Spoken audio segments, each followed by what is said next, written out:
Geger, tudingan perselingkuhan dari model seksi Lisa Mariana atas Ridwan Kamil yang terjadi di masa lalu hingga memiliki anak masih menggelinding dengan panas. Advokat kondang Hotman Paris Hutapea kembali menanggapinya. Kali ini terkait tuntutan tes DNA dari pihak Lisa Mariana yang kabarnya telah disepakati oleh pihak Ridwan Kamil. Jika terbukti hasil tes DNA pun benar, maka menurutnya yang akan rugi tidak hanya pihak laki-laki saja, tapi justru istri sah dan juga anak-anak dari istri sah. Kerugian apa yang dimaksud oleh Hotman Paris? Lantas, saran apa yang disampaikan oleh Hotman Paris Hutapea terhadap istri Ridwan Kamil Atalia Praratia di tengah tuduhan perselingkuhan dari Lisa Mariana? Benarkah Lisa Mariana meminta uang tutup mulut dari Ridwan Kamil sejumlah 2,5 miliar rupiah dari percakapan suara diduga antara Lisa dengan Ridwan Kamil yang beredar di sosial media? Seperti apa pihak Ridwan Kamil dan juga pihak Lisa Mariana menanggapi percakapan suara tersebut? Dan seperti apa pula hasil analisa pakar telematik terkait percakapan suara tersebut? Pemirsa, bersama Intens Investigasi, kami hadirkan kabar terkini, terpercaya, dan teraktual. Tetapi sebelumnya, jangan lupa untuk like, subscribe, dan juga share channel YouTube ini.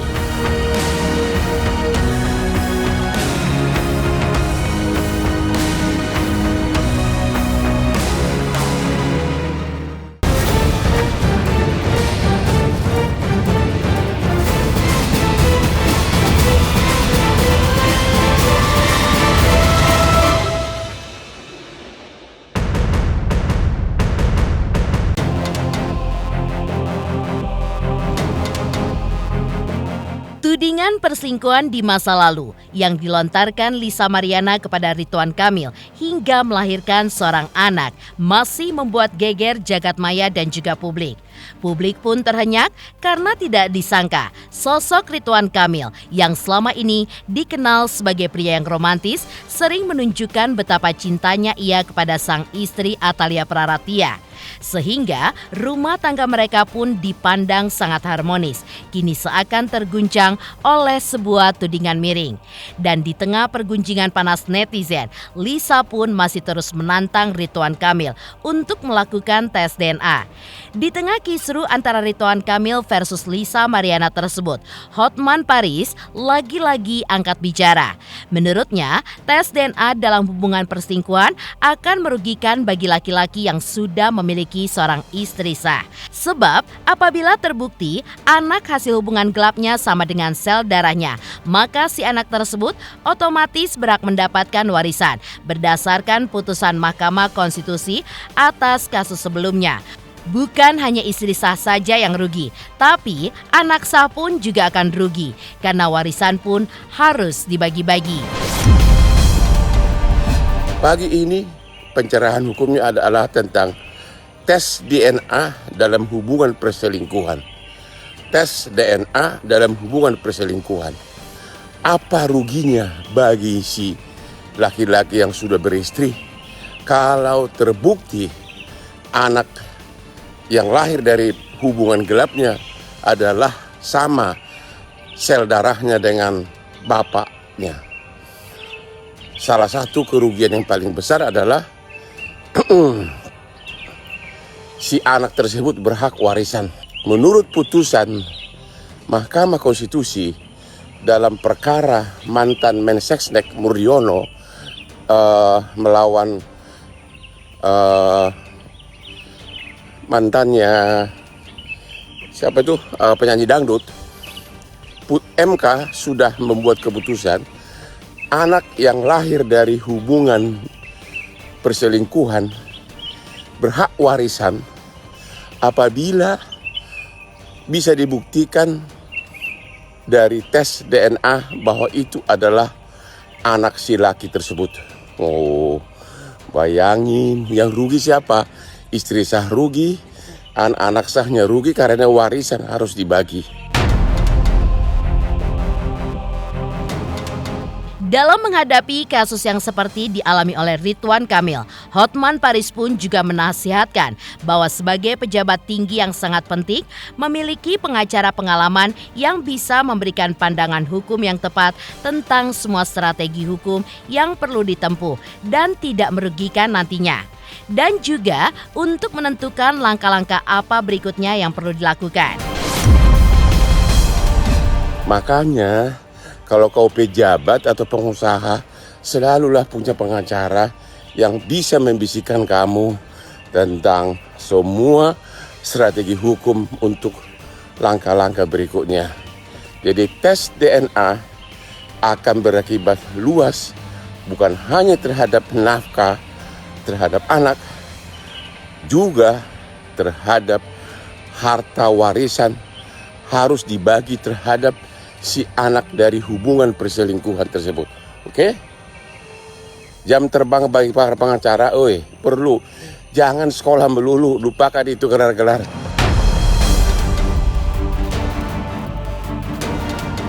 Hotman Paris pun memposisikan diri tidak dalam kapasitas untuk mengambil kesimpulan dari pengakuan Lisa.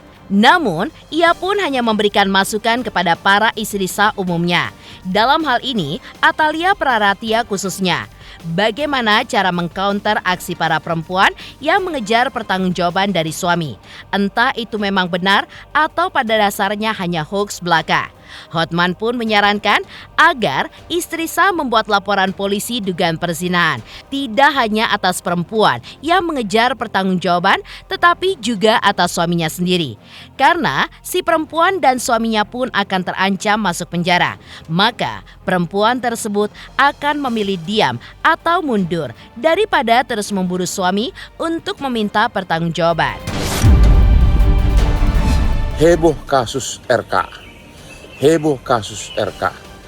Saya tidak dalam posisi untuk menyimpulkan apakah benar itu adalah anak biologis dari RK dan apakah benar mereka ada hubungan cinta dengan cewek itu.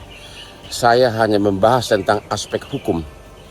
Bagaimana upaya perlawanan yang dapat dilakukan oleh seorang istri yang sah terhadap wanita yang terus-terusan memburu suaminya meminta pertanggungjawaban. Ada cara yang lebih efektif, yaitu kalau si istri sah mau, kalau tega, buat laporan perzinahan ke polisi, di mana terpaksa yang dilaporkan adalah si cewek maupun suaminya.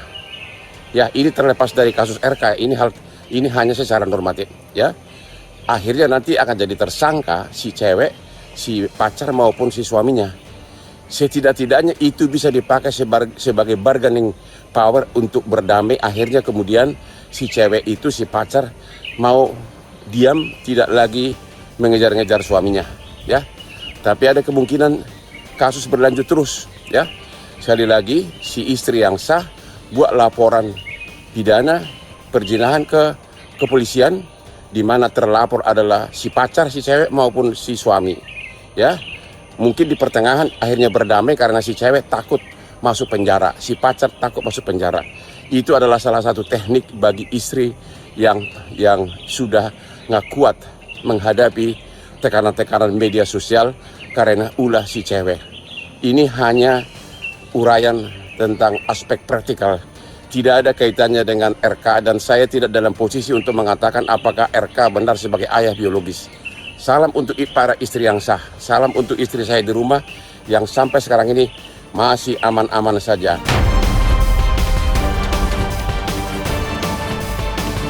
Tak hanya itu, Hotman Paris kepada pria yang disebutnya para buaya darat, ia pun juga menyampaikan sebuah saran yang entah maksudnya bercanda atau memang serius. Namun, pada intinya ia pun menyampaikan sebuah tips agar mengantisipasi kemungkinan dikejar-kejar meminta pertanggungjawaban oleh istri simpanan seperti yang diduga yang dialami oleh Ridwan Kamil dengan cara yang menurutnya ampuh. Di mana cara tersebut adalah agar selalu membawa pil dengan brand tertentu agar hubungan tersebut tidak berujung membuahkan anak. Selain itu, hal yang serius adalah Hotman Paris pun juga mengungkap bahwa cukup sulit untuk meminta pria melakukan tes DNA jika hubungan itu terjadi atas dasar suka sama suka. Dalam kasus seperti itu, pihak kepolisian pun juga tidak berwenang untuk meminta pihak pria untuk melakukan tes DNA. Hanya bisa dilakukan jika ada gugatan perdata terlebih dahulu, yaitu melalui 2 gugatan perdata. Ini adalah trik teknik bagi para buaya darat agar terhindar dari kewajiban untuk diminta pertanggungjawaban sebagai ayah biologis dari hubungan cinta di luar pernikahan. Pertama, kepada para cowok, pastikan selalu di tas kamu ada pil postinor, ya. Pastikan selalu ada pil postinor di tas kamu, sehingga setiap kau melakukan hubungan intim dengan seseorang yang bukan istri kamu atau pacar kamu, pastikan kamu menyuguhi pil tersebut 2 butir kepada itu si cewek. Itu akan aman. Kamu tidak akan dikejar-kejar lagi sebagai seorang ayah biologis. Yang kedua, tes DNA. Tes DNA secara pidana tidak bisa dibintakan kepada polisi karena hubungan cinta mau sama mau di luar ranah pidana. Jadi polisi tidak berwenang meminta si cowok untuk melakukan tes DNA. Satu-satunya adalah ranah perdata, yaitu gugatan 1365 KUH Perdata. Masalahnya tidak bisa langsung gugat perdata minta pertanggungjawaban sebagai seorang ayah biologis karena belum ada bukti bahwa dia adalah seorang ayahnya. Jadi harus dilakukan tes DNA.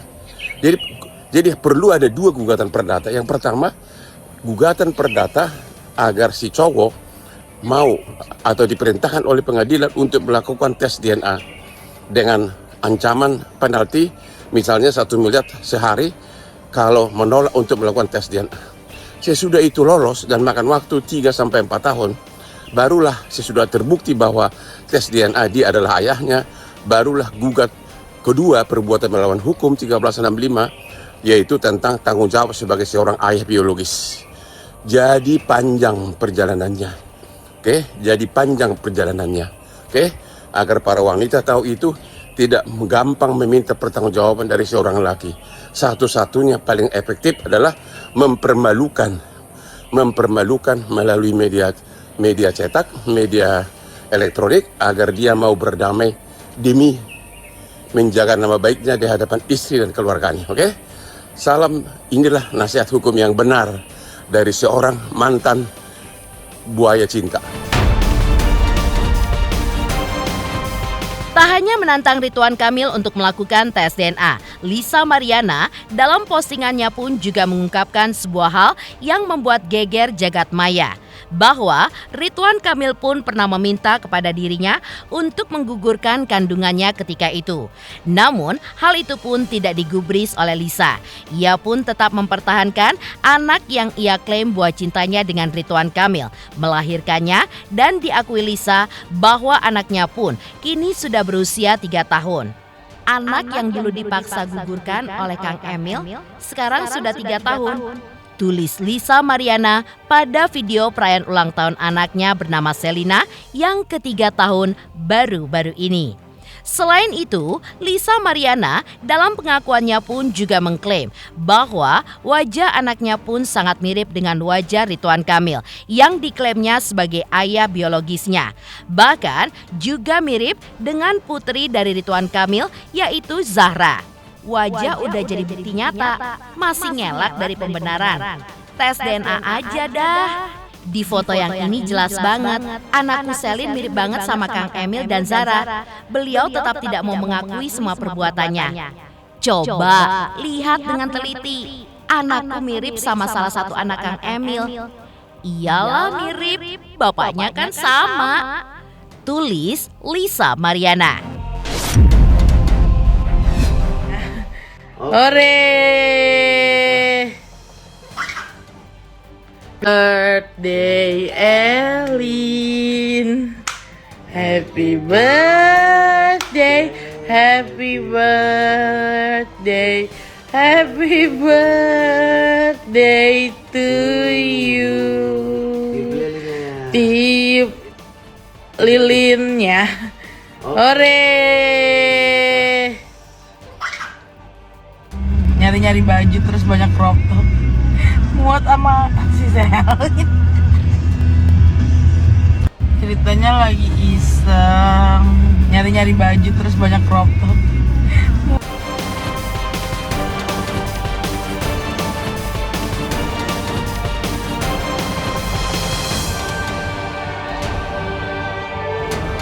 Selina, habis mam coklat tuh berantakan. Yin.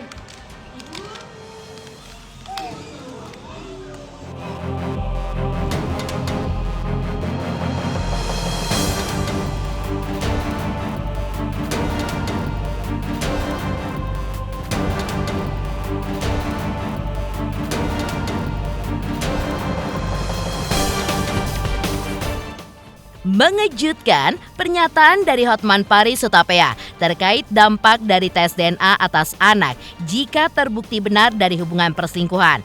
Lantas, seperti apa pula percakapan suara diduga antara Ridwan Kamil dengan Lisa Mariana? Benarkah Lisa Mariana meminta uang tutup mulut sebesar 2,5 miliar rupiah kepada Ridwan Kamil? Seperti apa pula Lisa Mariana dan Ridwan Kamil menanggapinya?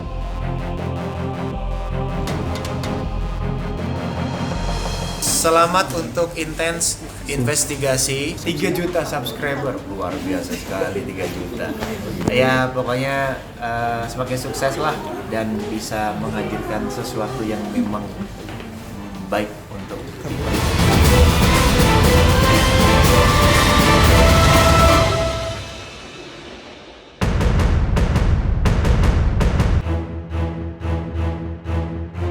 Ya, kini beredar suara percakapan diduga antara Lisa Mariana dengan Ridwan Kamil, di mana dalam percakapan tersebut Lisa meminta uang tutup mulut sebesar 2,5 miliar rupiah. Namun, dalam klarifikasinya melalui sosial media pribadinya, Lisa Mariana pun mengatakan bahwa suara percakapan tersebut bukanlah suaranya.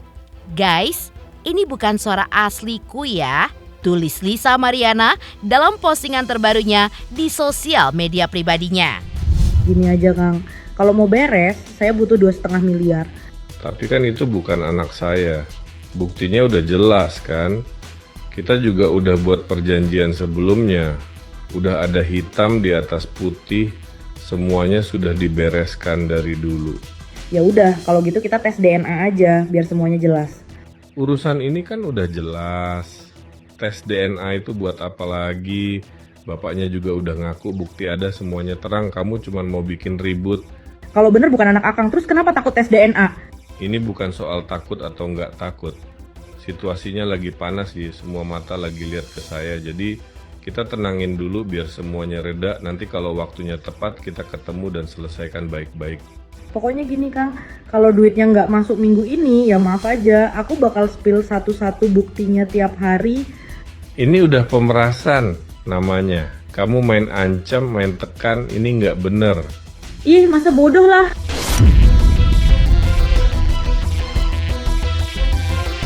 Ya, di sisi lain, pakar telematika Abimanyu pun juga menilai bahwa rekaman suara yang diduga merupakan percakapan antara Ridwan Kamil dan juga Lisa Mariana kemungkinan telah mengalami proses pengeditan.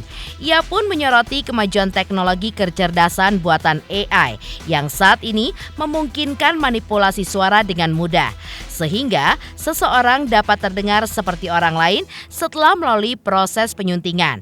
Menurut Abimanyu, untuk memastikan keaslian rekaman tersebut dan juga mengkonfirmasi apakah suara yang terdengar benar-benar milik Ridwan Kamil dan Lisa Mariana, diperlukan penelitian lebih lanjut.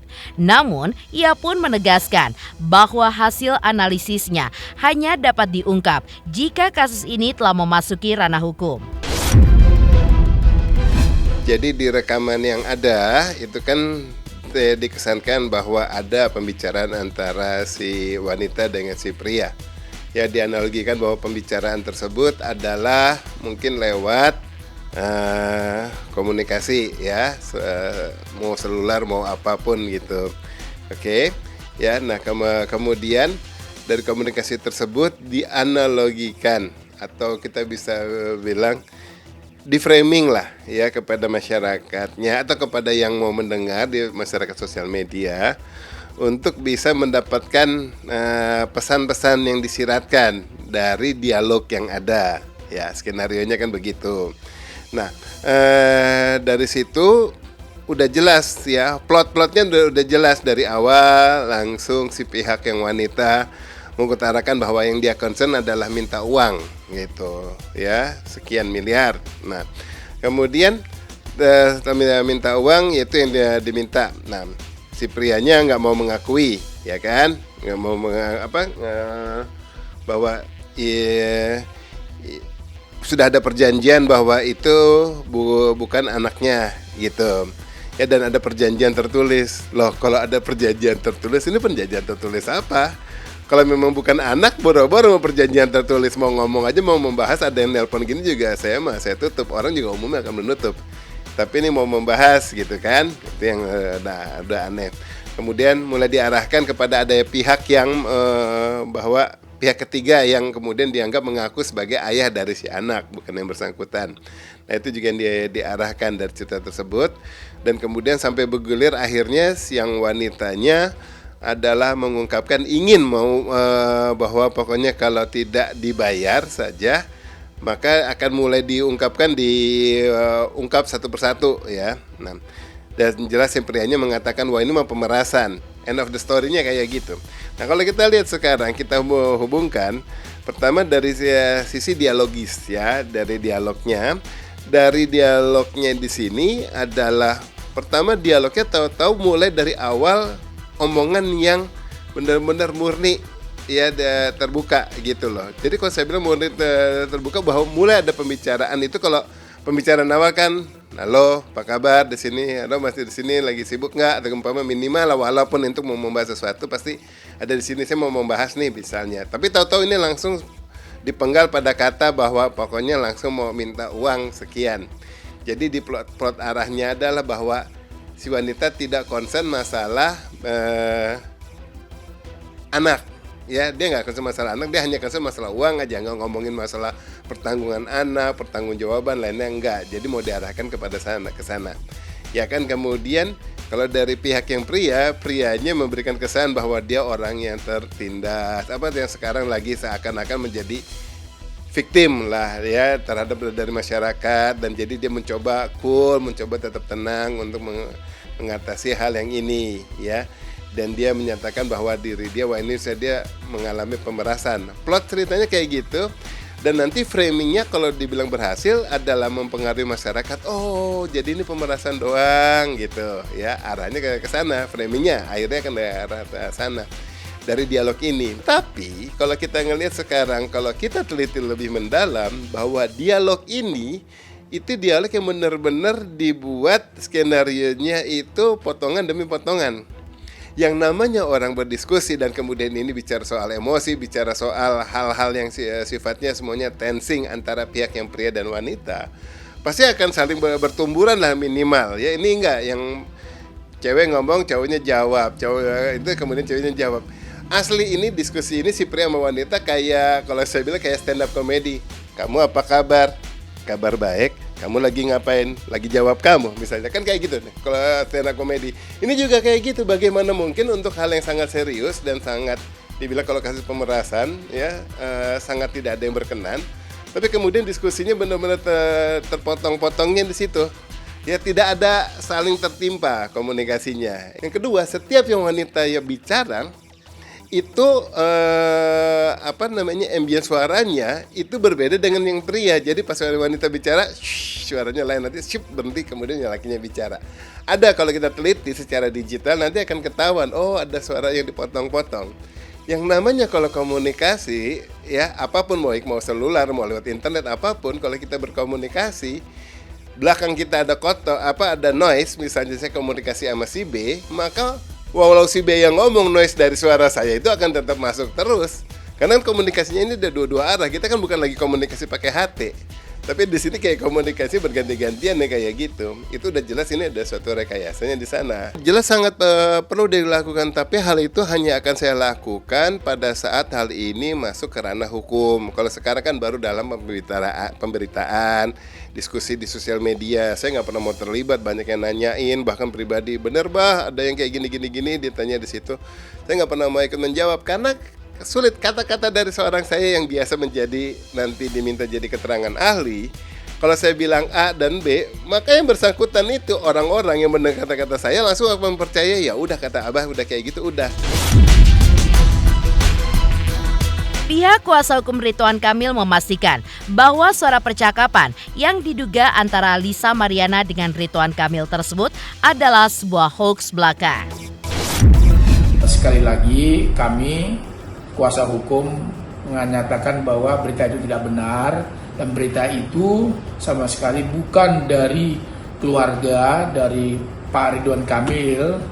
Nah, kita nggak tahu sumbernya dari mana karena memang itu tidak dijelaskan. Jadi kami santai-santai saja dan kami tidak mau menanggapi terlalu jauh berita-berita yang sifatnya hoax. Capek kita nanggapinya karena ini tentunya kami anggap berita sampah yang tentunya kami singkirkan. Terkait dengan kasus RK, tentunya sampai saat ini kami tetap memberikan kesempatan kepada LM untuk menggunakan sarana hukum untuk membuktikan pengakuannya tersebut. Mengejutkan, beredar suara percakapan antara Lisa Mariana dengan Ridwan Kamil. Lantas seperti apa tanggapan Ayu Aulia dan juga praktisi hukum Sunan Kalijaga ketika menanggapi kisru antara Lisa dengan Ridwan Kamil pada saat ini? Selamat untuk intensif investigasi karena sudah mencapai 3 juta subscribers di YouTube. Sukses selalu dan all the best.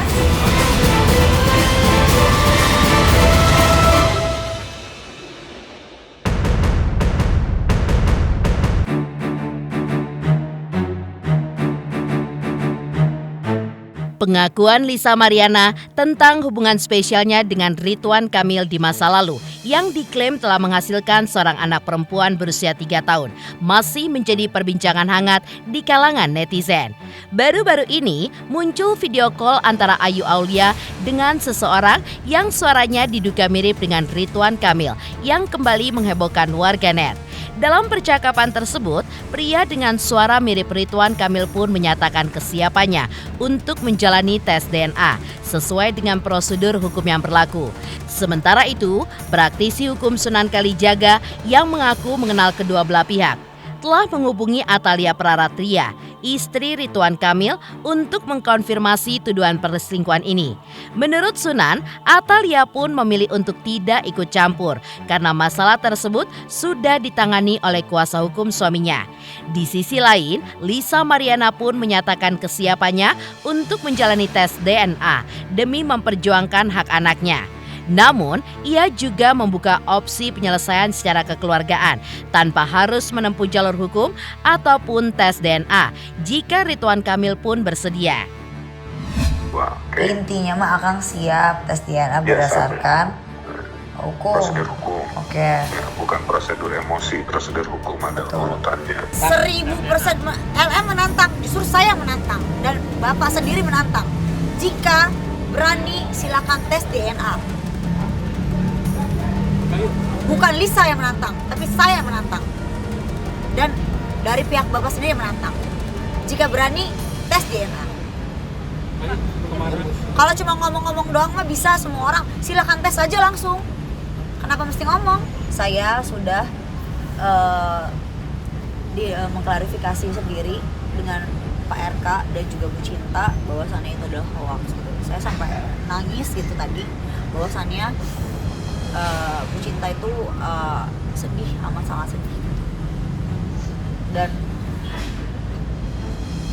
ya ini keji banget sih, keji banget.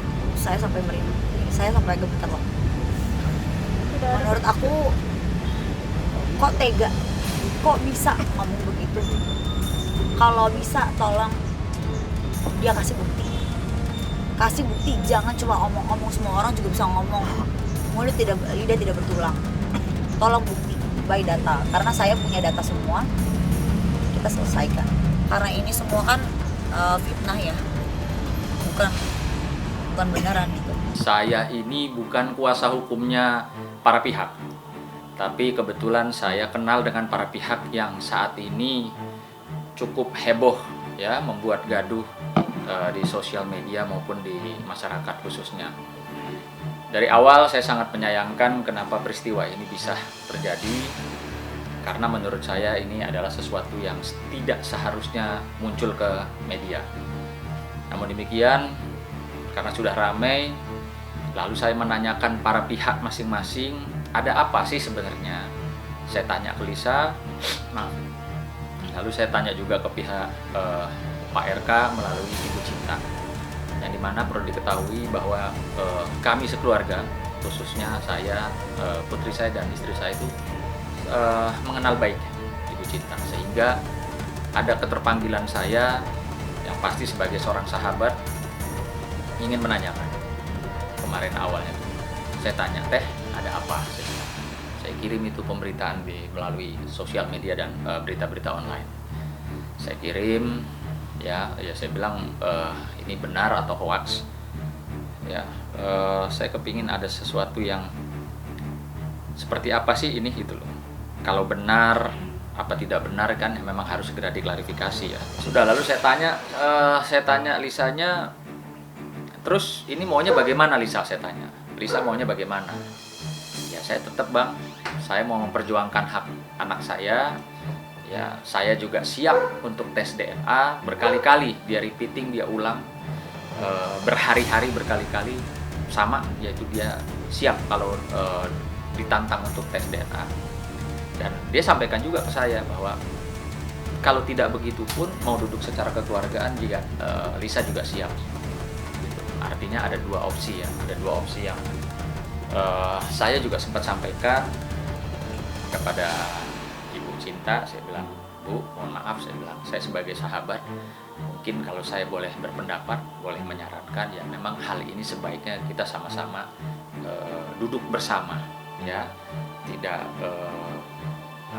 meneruskan ke ranah hukum, karena tidak menutup kemungkinan ketika ini masuk ke ranah hukum pasti akan ada saja bukti-bukti baik dari pihak Pak RK maupun bukti-bukti dari pihak Lisa yang akan muncul ke permukaan yang mungkin seharusnya tidak perlu gitu.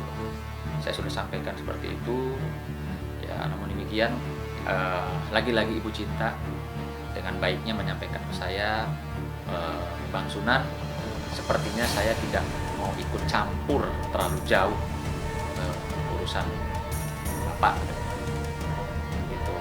Tapi terima kasih Bang Sunan sudah perhatian sama kami, doakan supaya cepat selesai. Oh ya siap deh kalau begitu. Pemirsa Intens Investigasi, kami, Redaksi Intens Investigasi, mengucapkan Selamat Hari Raya Idul Fitri 1446 Hijriah. Mohon maaf lahir dan batin.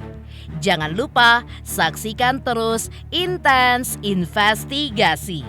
Dan pastikan jangan lupa untuk like, subscribe, share, dan komen. Tim redaksi Intens Investigasi juga mengucapkan banyak terima kasih kepada semua subscribers hingga kanal Intens Investigasi kini sudah mencapai 3 juta subscribers.